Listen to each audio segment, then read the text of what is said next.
2 Samuel 13. And it came to pass after this that Absalom, the son of David, had a fair sister whose name was Tamar. And Amnon, the son of David, loved her. And Amnon was so vexed that he fell sick for his sister Tamar, for she was a virgin. And Amnon thought it hard for him to do anything to her. But Amnon had a friend whose name was Jonadab, the son of Shemaiah, David's brother. And Jonadab was a very subtle man. And he said unto him, Why art thou, being the king's son, lean from day to day? Wilt thou not tell me? And Amnon said unto him, I love Tamar, my brother Absalom's sister. And Jonadab said unto him, Lay thee down on thy bed, and make thyself sick. And when thy father cometh to see thee, say to him, I pray thee, let my sister Tamar come, and give me meat, and dress the meat in my sight, that I may see it, and eat it at her hand. So Amnon lay down, and made himself sick. And when the king was come to see him, Amnon said unto the king, I pray thee, let Tamar my sister come and make me a couple of cakes in my sight, that I may eat at her hand. Then David sent home to Tamar, saying, Go now to thy brother Amnon's house, and dress him meat. So Tamar went to her brother Amnon's house, and he was laid down. And she took flour, and kneaded it, and made cakes in his sight, and did bake the cakes. And she took a pan, and poured them out before him. But he refused to eat. And Amnon said, Have out all men from me. And they went out, every man from him. And Amnon said unto Tamar, Bring the meat into the chamber, that I may eat of thine hand. And Tamar took the cakes which she had made, and brought them into the chamber to Amnon her brother. And when she had brought them unto him to eat, he took hold of her, and said unto her, Come lie with me, my sister. And she answered him, Nay, my brother, do not force me, for no such thing ought to be done in Israel. Do not thou this folly. And I, whither shall I cause my shame to go? And as for thee, thou shalt be as one of the fools of Israel. Now therefore I pray thee, speak unto the king, for he will not withhold me from thee. Howbeit, he would not hearken unto her voice, but being stronger than she, forced her, and lay with her. Then Amnon hated her exceedingly, so that the hatred wherewith he hated her was greater than the love wherewith he had loved her. And Amnon said unto her, Arise, be gone. And she said unto him, There is no cause. This evil in sending me away is greater than the other that thou didst unto me.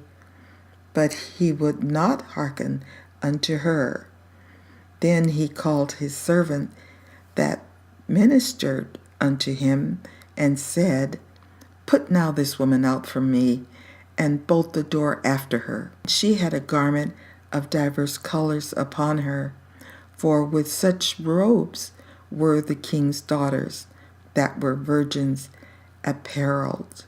Then his servant brought her out, and bolted the door after her. And Tamar put ashes on her head, and rent her garment of divers colors that was on her, and laid her hand on her head, and went on crying. And Absalom her brother said unto her, Hath Amnon thy brother been with thee?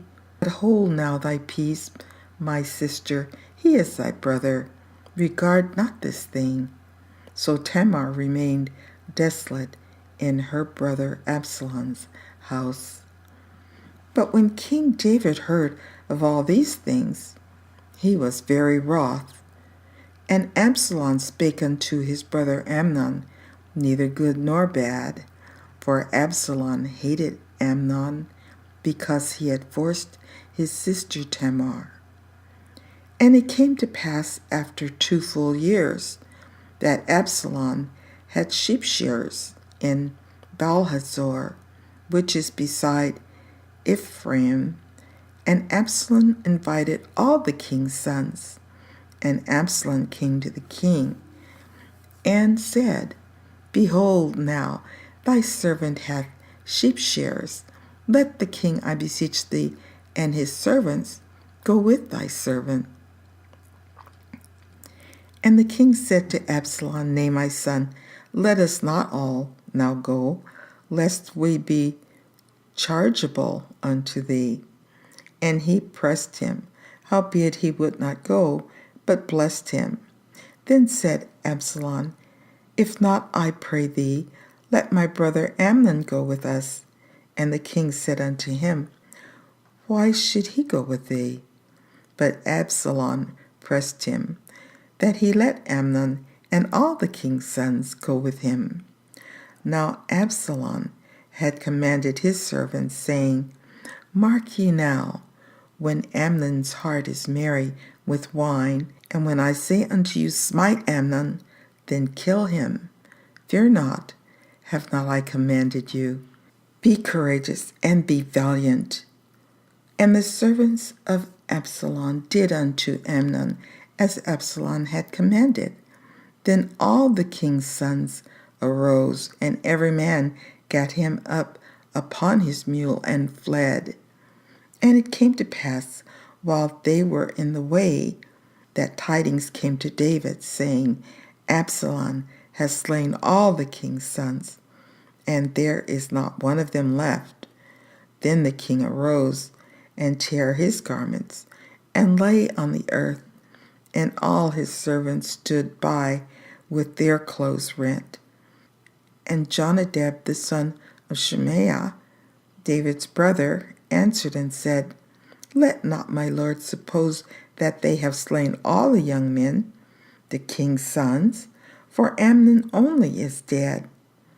For by the appointment of Absalom this hath been determined from the day that he forced his sister Tamar. Now therefore let not my lord the king take the thing to his heart, to think that all the king's sons are dead, for Amnon only is dead.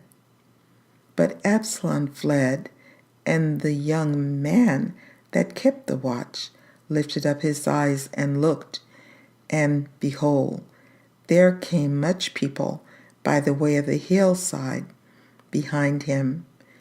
And Jonadab said unto the king, Behold, the king's sons come. As thy servant said, so it is. And it came to pass, as soon as he had made an end of speaking, that behold, the king's sons came, and lifted up their voice and wept. And the king also, and all his servants, wept very sore. But Absalom fled, and went to Talmai, the son of Ammihud, king of Geshur. And David mourned for his son every day. So Absalom fled, and went to Geshur, and was there 3 years. And the soul of King David longed to go forth unto Absalom, for he was comforted concerning Amnon, seeing he was dead.